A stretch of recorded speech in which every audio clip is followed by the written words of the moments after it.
কাঁকড়াটা বানিয়েছি, এখন দেখবো টেস্ট করে কেমন হয়েছে, কারণ জীবনের প্রথম বানালাম এটা।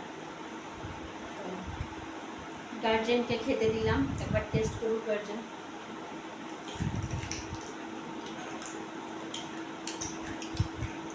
না খুব ভালো হয়েছে, একদম মাংসের মতন একদম।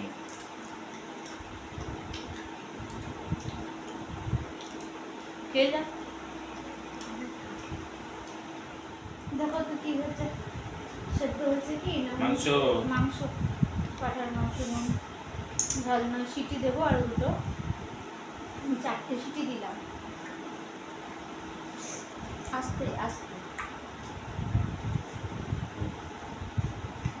নুন টুন ঠিক আছে? নুন আচ্ছা, তুমি আস্তে ধীরে খাও, খেয়ে বলো। ঠিক আছে, 1 চিমটা নুন লাগবে, খাওয়ার সময় নিলেও হয়ে যাবে, দিতে হবে না। খুব ভালো হয়েছে, একটু সরষের তেলটা বেশি হয়েছে। সরষের তেলটা বেশি হয়েছে? বাকি একদম দারুণ। হ্যাঁ, তোমার তো খালি 5 আঙ্গুল এরকম দারুণই উঠে। এটা না তুমি খাও, তুমি টেস্ট করো, আমি ভাতটা দিচ্ছি।